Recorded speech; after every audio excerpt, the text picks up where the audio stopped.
أصل النهضة الاصطدام، حزب حاكم وحزب معارض. ناس تتكلم عن الإيجابيات، ناس تتكلم عن السلبيات.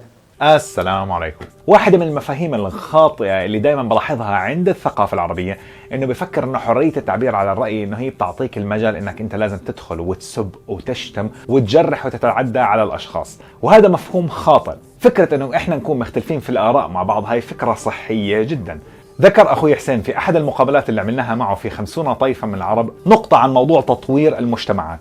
سبحان الله، لما تقرأ كتاب، إذا قرأت كتاب لدكتور عالم اجتماع رائع عربي اسمه الدكتور علي الوردي، هذا دكتور عظيم توفى رحمة الله عليه. علي الوردي من شيعة العرب بالعراق، عمل كتاب جميل جدا اسمه مهزلة العقل البشري. هذا الكتاب ألفه وعمره 36 سنة، كان بال 75 أو بال 76. ذكر منه شغلة مهمة جدا، بقول أصل النهضة الاصطدام. وأنا هاي دائما الشغلة سبحان الله يعني آمنت فيها. لما اجيت على كندا تيقنت أصل النهضة الاصطدام، حزب حاكم وحزب معارض. ناس تتكلم عن الإيجابيات، ناس تتكلم عن السلبيات. لازم يكون في اصطدام. إذا ما طحنوا بعض ما حيصير في تولد أفكار. طول بقول ما المجتمعات ماشي في طريق واحد ما في نهضة لا يمكن تحدث. لذلك المجتمع العربي كامل، المجتمع الإسلامي يمشي في طريق واحد، مشكلة مصيبة هاي.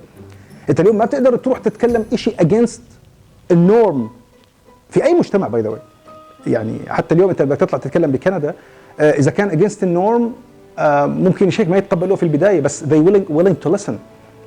مش زي مثلا العربي بيقول لك لا، بعتبرها عيبة. يعني العبرة هون انه الاختلاف في الرأي اشي جيد لانه بيساعد على التطوير، ولازم نعرف كيف نحتوي هذه الاختلافات بيننا وبين بعض. دائما الشخص الضعيف اللي مش قادر يثبت وجهة نظره هو اللي بيلجأ دائما للشتائم والتهجم. اذا انت كنت على حق ما في داعي انك تتهجم وتتلفظ بألفاظ بذيئة لإثبات وجهة نظرك. لذلك انا برأيي يجب اعادة صياغة فكرة حرية التعبير عن الرأي عند الثقافة العربية، لانه مش معناته انه انا عندي الحرية في بلد مثل كندا معناته انا بدي اقعد اشتم بالناس وابلش اقعد اتلفظ بألفاظ. الناس اللي بتتعامل بهاي الطريقة دائما بيعطوا صورة مغلوطة عن الثقافة العربية.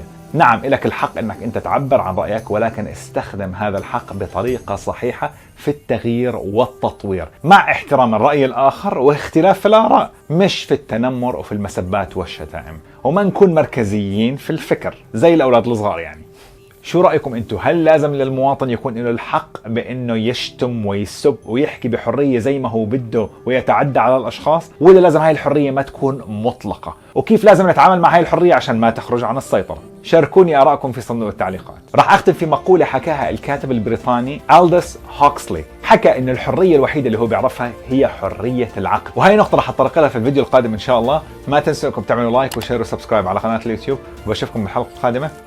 إلى اللقاء.